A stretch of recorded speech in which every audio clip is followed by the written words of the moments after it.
Okay, I'm going to start part 2 of the video.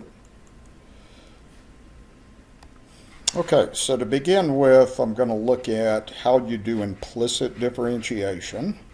Okay, so what we're going to do is we're going to start by doing the derivative with respect to x of both sides of this equation.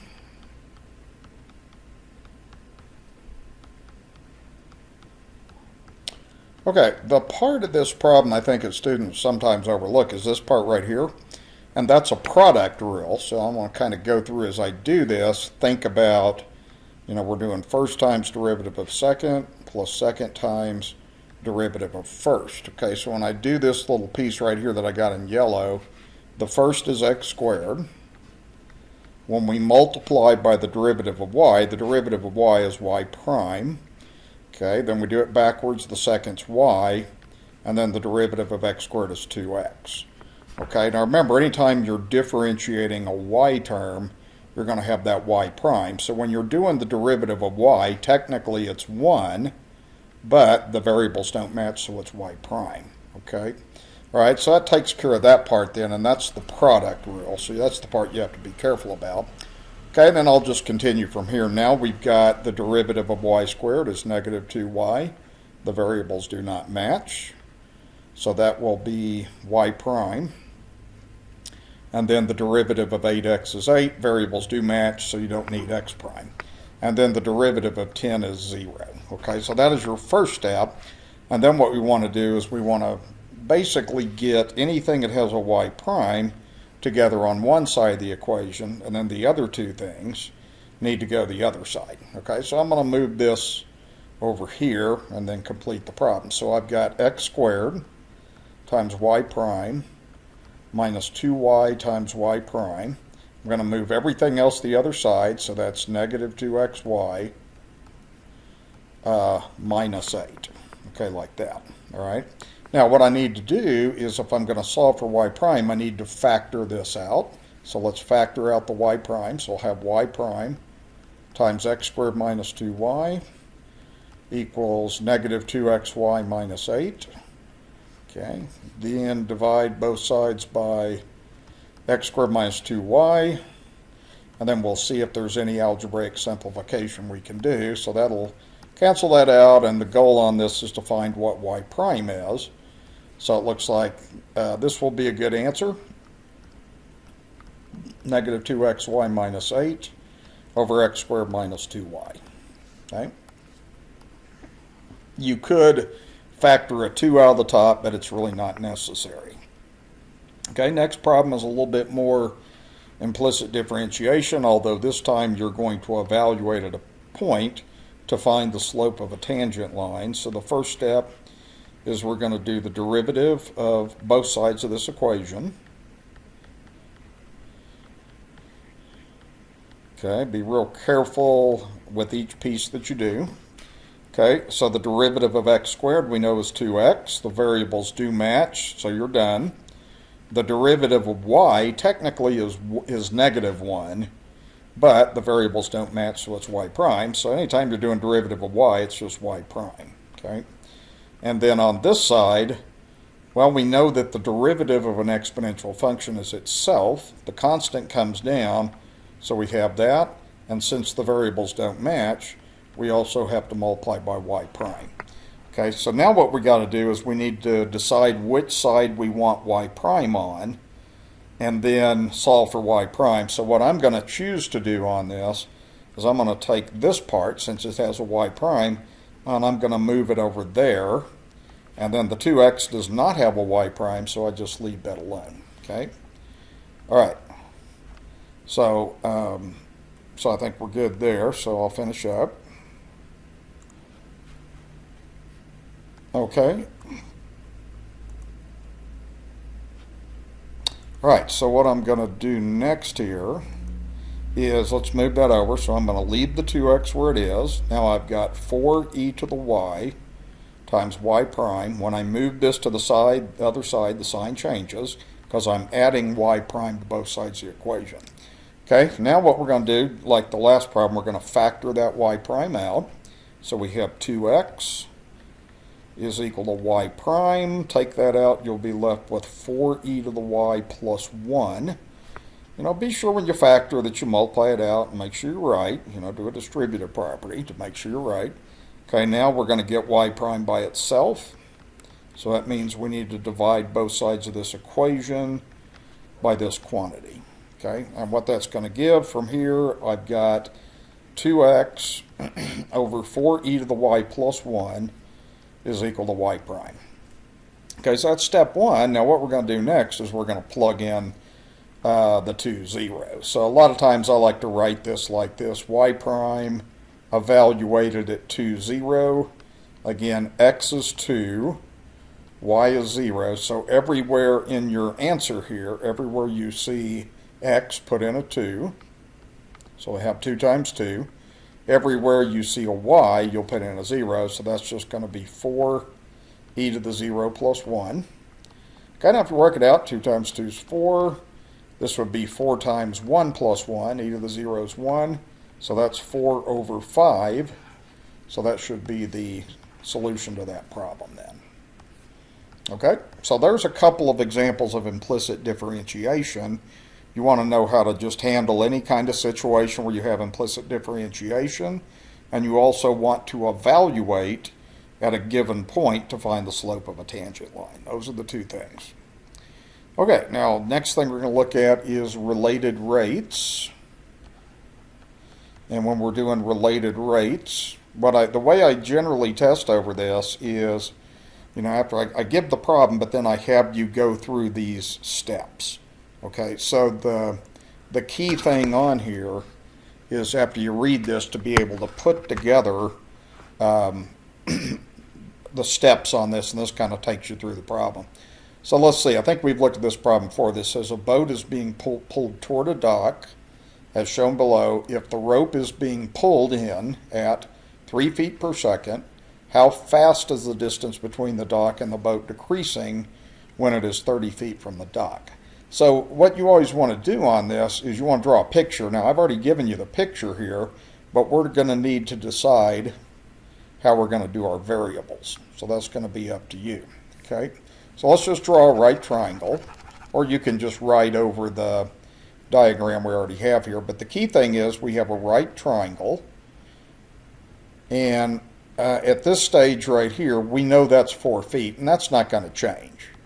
Okay, that's always going to be the same height as the person pulls in the rope. But we have two unknowns, and you just give these variables. It's up to you what you call that. I'm going to call that x and y. Now, when you do these problems, after you've identified your variables, you want to find what is given in the problem. So it says the rope is being pulled in at 3 feet per second.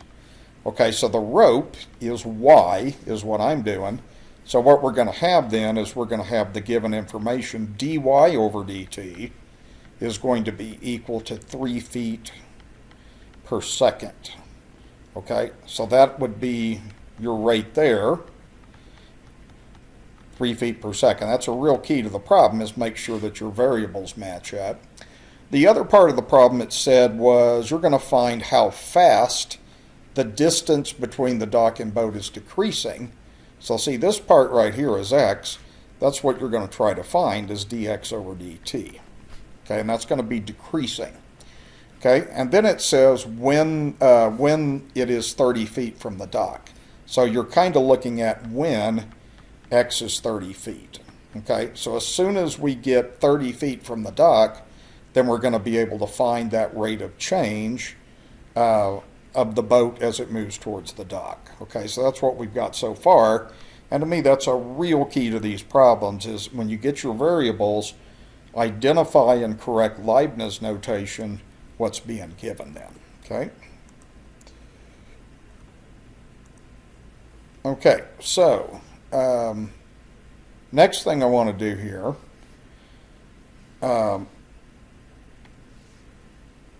on here is we're going to go ahead and get the equation. Okay, so we need to write the general equation. So the equation is here. The Pythagorean theorem, we're saying a squared plus b squared equals c squared. Okay, so what we'll have here is we would have x squared plus 4 squared is equal to y squared. Y is the hypotenuse, so that is that. So this would give you x squared plus 16 is equal to y squared. So that is the general equation that we're going to be working with then. Okay? All right, so now the thing that we need to do is we need to go ahead and find the solution to this. So we've got, whenever you get your equation set up, in part D, what we're going to go ahead and do is find the solution. So we're going to do the derivative with respect to time of both sides of this general equation. Okay, and I like to do this, and once we do this, we'll see if we have all of our unknowns or if there's something else we need to find. Okay, so let's carefully do this then. So if I do the derivative of x squared, we know that's 2x, but since t and x are variables don't match, then you need to multiply by dx over dt. Okay, we know the derivative of 16 is 0. And then on the other side, we know the derivative of y squared is 2y, but the variables don't match, so we have to say dy over dt. Okay? So now let's kind of see what we have. Now remember, we're trying to find dx over dt. So that's the unknown right there. Now we need to see if we know everything else. Okay, do we know x? Yeah, we know x is 30 feet. Okay, so we got that. Do we know dy over dt? Yeah, we know dy over dt is 3 feet per second. Then the question is, do we know y? Well, we didn't ever really know y, but we can figure it out. So what we need to do is we need to find y, and we can do that from our diagram. Okay, so what we have is we know that this side of the right triangle is 4 feet. Okay, we're interested in the rate when x is 30, so I'm just going to make that a 30. Then I can find y by using the Pythagorean theorem, see? Okay, so what I'd have then is just I go a squared plus b squared equals c squared from Pythagorean theorem, so that's going to be 900 plus 16 equals y to the second. That will give 916 is equal to y squared. And then we want to do the derivative, or not the derivative, the square root of both sides, so we end up getting this. And, technically you have a plus minus, but, y is a distance, so negative doesn't make any sense. So what we'd end up getting then is, and that should be y, we would end up getting that y is equal to square root of 916. Now, what I'm going to do, I'm not going to even bother doing that on the calculator. I'm going to plug it in and solve this equation. Then we can get out the calculator kind of at the end of the problem like that. Okay? So now we're ready to put this all together then. So when I put this together, we're going to have 2 times 30 feet. I'm going to leave the units in. You don't have to do that because they're going to work out okay anyway. This is dx over dt equals 2 times y, which is square root of 916, times, and let's see, that 916 is in feet. That's a distance. And then dy over dt is 3 feet per second. Okay? So then when I put this together and solve, it looks like I'm going to have 60 feet times dx over dt is equal to, this would be 6 times the square root of 916, and then that would actually be feet to the second over seconds, like that. All right, so now what we got to do is we got to get dx over dt by itself, so we need to get rid of 60. So you could either divide by 60 if you want to, or you can multiply by 1 over 60 feet. I just like doing it this way because I see it better. Okay. So I get this, okay, now we know that we are solved for dx over dt. Okay, then we can just get the calculator out and do this. Now notice on here that how the units work out. See, one of the feet crosses out. So we're going to end up with feet per second. We're expecting this rate to be in feet per second. Now the way you would do this on the calculator is just type it in as it is. You would have 6 times the square root of 916 over 60. That would be feet per second. And then we can just go directly to the calculator and put this in. So I'm going to have 6 times the square root of 916 and divide by 60. Okay, and then we'll round that off. I don't know if the problem said what to round to. I guess it didn't, so we'll just round that off to the nearest whole number. So this is going to be about 3 feet per second should be the answer to the problem then. Okay, so I'm going to pause here, and then I'm going to move on to the next. Okay, so the next type of related rates problem that you want to look at is just the business example we looked at. So this one, you're given a cost function, you're also given a revenue function, and this says the production is X calculators, so that's what X represents. Then it says the production is increasing at a rate of 50 calculators per week. There's your given rate when the production is 6,000 calculators, and we're going to find the increase or decrease in the revenue and the profit. Okay, so first of all, let's see, we're going to find the profit function. So the first thing we need to do is we know that the profit is equal to the revenue, which is given, minus the cost. Okay, so the revenue is 300x minus x the second over 30 minus, and be careful with your signs here, so that's a whole quantity, must be enclosed in parentheses. And then when you put this together, you're going to have 300x minus x squared over 30. Distribute that negative through that, be careful with that, 90,000 minus 3x. Okay, now it looks like we have two like terms, so you want to put those like terms together. So the revenue function is going to be the profit, I'm sorry. So the profit function, I'm going to say P of x, is negative x squared over 30, and then 300 minus 3x is plus 270x, and then minus 90,000. Okay, so that's where we want to start. You want to make sure that you remember how to find the profit. Okay, now part B, what we're going to look at is find the rate in increase or decrease in the revenue. So what we're going to do is we're going to do the derivative of the revenue function, and we're doing this implicitly then. So we're really finding dr over dt. This is with respect to time. So you can do this in your head. The derivative of 300x is 300. Okay. However, the variables don't match, so that's going to be times dx over dt, like that.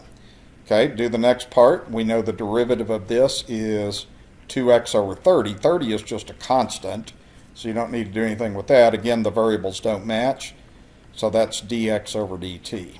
Okay. Now, what you want to do here, you could reduce the 2 and 130 if you want to, but you don't really have to. But the key thing is you're given two pieces of information. First of all, if you go back and read the problem, it says the production, which is x, by the way, it's x calculators, it's increasing at this rate. So that means you are given dx over dt is a rate of 50 calculators per week. Okay, so that's given. See, the dx over dt has been given to us, all right? And then the other thing is you were given when the production is 6,000. So that means when x is 6,000 calculators. Okay, so what you're ready to do now is you're ready to plug it in. So what you'd have is 300. Okay, dx over dt is 500. Let's see, I'm going to put the units in. You know, you can leave the units out if you want to, because they are going to work okay. So that would be 300 times 500 calculators per week. Okay, minus 2 times x. X is 6,000 calculators. Over 30. And then again, dx over dt, again, is 500 calculators per week. Okay, see on this one we're already going to be solved for dr over dt, so we really just need to work on a calculator. I'm going to do this in 2 steps on the calculator. So you can do some of this in your head. If you do 300 times 500, okay, then that will give, that looks like 150,000 calculators per week. Okay, now if you do the rest of this, it'll go like this. I'm just going to go straight across 2 times 6,000 times 500. Okay, then I can divide that all by 30. Okay, so that looks like that is giving me 200,000 calculators per week. Okay, now see, these are like terms, so if you just do this, then you would have 150,000 minus 200,000. Okay, like that, and then that'll give you the rate of negative 50,000 calculators per week. Okay, now actually this is, that should be a money amount on that, and it would just mean on this is a decrease in revenue, so you would just have negative 50,000 would be a decrease in revenue on that then. Okay. Okay, second part of the problem is we're going to do the profit. So dp over dt. Okay, we can do this just in our head. Just look at the profit function. The derivative of negative x squared over 30 is negative 2x over 30. Variables don't match, so times dx over dt. Plus the derivative of 270x is 270. Okay, variables don't match, so dx over dt. Derivative of 90,000 is 0. Don't worry about the variables don't match. If you put dx over dt there, it would cancel out anyway. Okay, so now we're ready to plug everything in. Again, on this, we were already given this same information. X is a production level of 6,000. dx over dt was 500. So now we can just go straight to our calculator and crunch this one out. So we'd have negative 2 times 6,000 over 30 multiplied by 500 plus 270 times 500. Okay, then I can go pretty much just straight to my calculator, and let's see what we get here. You can do this pretty much one step if you want to. Negative 2 times 6,000 divided by 30 gives that part, and then times 500. Okay, so that'll give, looks like negative 200,000 plus, and then we can do 270 times 500. And that will give, it looks like 135,000 like that. All right, so I can just put these two like terms together then. Okay, this is a decrease in profit, so basically you're going to get negative 65,000. So your profit is decreasing by negative $65,000, like that. Okay, so that would be how you handle that related rates problem then. Okay, pause the video if you need to. Okay, so I do want to show you something on this. This is not required in the problem, but it's worth looking at. I went ahead and graphed the revenue, which is 300x minus x squared over 30. I did a window.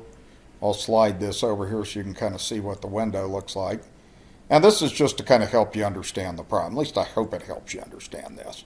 Okay, so I put that in my calculator, and then let me show you what's kind of going on this graph then. Okay, so let's look at what happens. We were interested in what's happening when you have a production output of 6,000 calculators. So if I was to trace at 6,000, okay, you're at the place where the slope of the tangent line is negative. So that's why we have a decrease in revenue. So what's happening is the rate of increase is decreasing. Okay, so what's happening is you can tell that we're at the part of the problem where the slope is negative. So that's why we got that decrease in there. You would find basically the same thing on the profit. I'm going to go ahead and just put in the profit function. And I'll put it in like this, negative x squared divided by 30. And then, let's see, plus 270x. And then minus 90,000. So I'm just going to graph this on the same coordinate system. So that red graph is your profit. So again, if we trace at 6,000, okay, production level, see, you're basically at a point right there where you're decreasing. Okay, and I want to show you something that's that this is just worth doing on this. Is if you're unsure about whether you get a negative value or a positive value, your graph will tell you why that is. So that's the idea. Okay. Okay, so let's move to the next thing here. Okay, now we're going to get into some formulas, relative rate of change, and that kind of thing. Okay, so first of all, if you're doing a relative rate of change, which I'll abbreviate RROC, that's just equal to the ratio of the derivative of the function to the function itself. Okay, so all you got to know is that formula and how to do the derivative. So the first thing we're going to do is f prime of x. The derivative of 9x is 9. The derivative of 5 times ln of x is 5 times 1 over x, like that. Okay, the function itself is 9x minus 5 ln x. Okay, so now when we put together this relative rate of change, we just do this. We have the derivative, 9 minus 5 over x, all over the original function, and that is your relative rate of change, but we need to just evaluate this at 7 then. Okay, so at x equals 7, we will get 9 minus 5 sevenths, all over 9 times 7 minus 5 ln 7. Now, when you just put this in the calculator, and you're going to round this to 2 decimal places on here, be very careful how you put this in the calculator. Okay, so remember, anytime you're putting a fraction in, general rule of thumb, have the entire numerator in its own set of parentheses, like that. Then we can divide by, and again, the denominator, whole set of parentheses. So 9 times 7 minus 5 times ln of 7. You do it that way. You can just do it in one step. Okay, so that would give, we're going to round this to 2 decimals. That's about 0.16. Okay, so be really careful about how you put stuff in your calculator. Okay. Okay, next thing we're going to do is the percent rate of change, and the percent rate of change is the same as we just did, except on this last problem, if I wanted a percent rate of change, you would just move the decimal over and get 16%. So really a percent rate of change, you just do f prime of x over f of x, then you multiply by 100, and that multiplying by 100 is doing nothing more than just moving the decimal over 2. Okay, so step 1, let's go ahead and do the derivative. So easy derivative on that, that's 110. Okay, f of x is given as 75 plus 110x. Okay, we've got a step 2. We're just going to find the relative rate of change.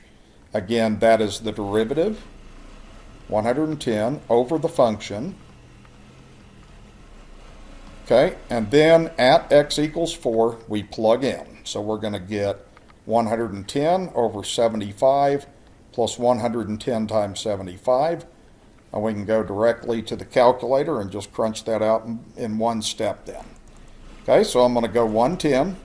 You don't have to have that in parentheses because it's just one number, but the denominator does have to be in parentheses when we put this in then.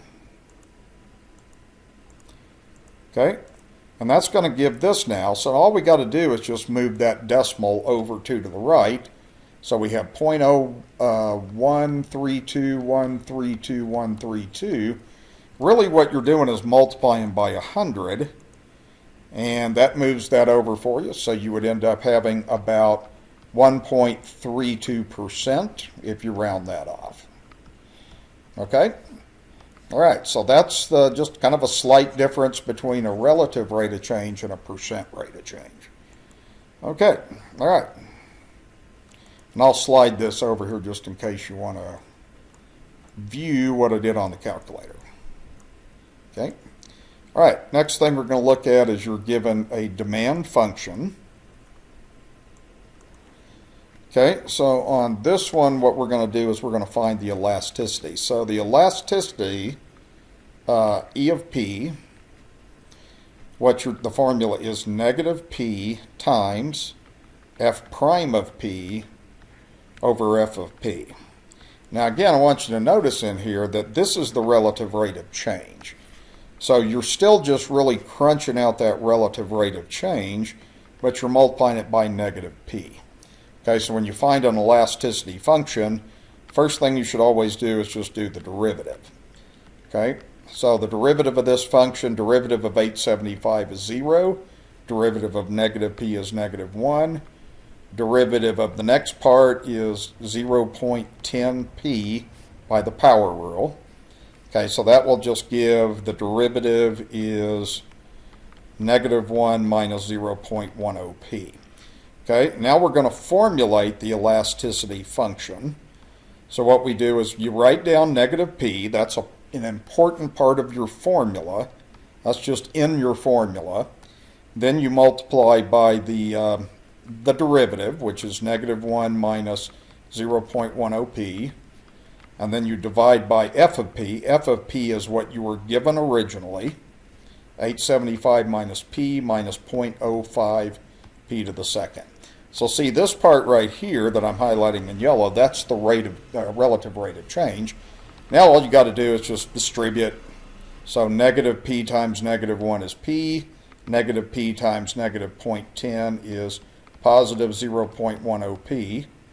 Really no, that'd be a p squared, okay, like that. No simplifications required on this one. And if I'm just asking for elasticity function, we're not doing anything with that. We're just finding that function then. Okay, so that should be the solution to that problem. Okay, just follow the formula. If you know how to do the formula and the derivative, there's nothing to it. Okay, on the next page here, the other thing I want you to be sure that you know about elasticity, you definitely have to know how to find the elasticity function. But this last thing here is just kind of the application we've been learning. Now, we already found the elasticity in the previous problem. Okay, so I'm going to just kind of refer to this. So we have p plus 0.10p squared over 875 minus p minus 0.05p squared. We're going to evaluate this elasticity at 50. So what I want to see is just, plug it in, show how it's set up. So we have 50 plus 0.10 times 50 to the second all over 875 minus 50 minus 0.05 times 50 to the second.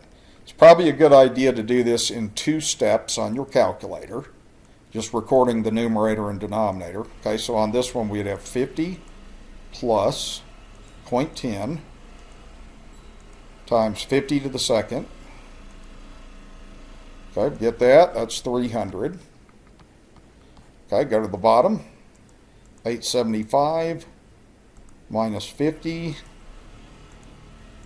minus 0.05 times 50 to the second. That gives 700. Okay, so what matters on this, now you could do this on a calculator, there's no need to do this, but if you did 300 divided by 700, you'll get a decimal equivalent of this, which is about, I'll just round that to like a couple of decimals, that's about 0.3.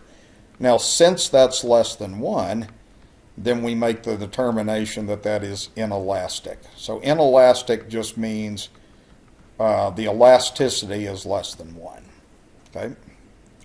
Okay, move to the next problem. We just plug in 70. So if we find E of 70, the elasticity at a price of $70, it would be 70 plus 0.10 times 70 to the second over 875 minus 70 minus 0.05 times 70 to the second.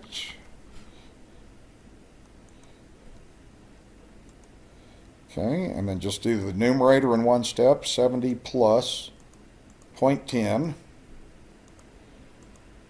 times 70 to the second. Okay, we'll record that. That's 560. Do the denominator, 875 minus 70 minus 0.05 times 70 to the second, and that'll give 560.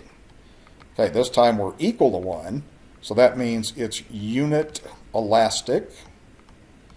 And what that means is the revenue is at a maximum. Okay, if you're unit elastic. Okay, then the last thing we'll do on here is this last one with 100. We do the elasticity at 100. Same idea, plug into your elasticity. You'd have 100 plus 0.10 times 100 to the second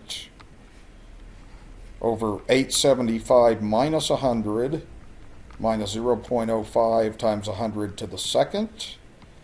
Okay, and we'll do that on the calculator again. So the numerator is 100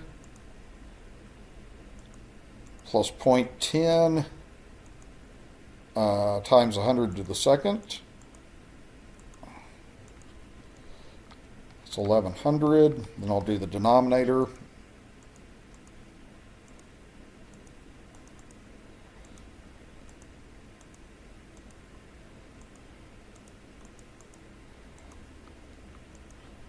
Okay, that gives 275.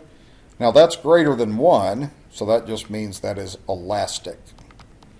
Okay, all right, so that will wrap up what I want to do on part 2. Okay, good luck. Study hard.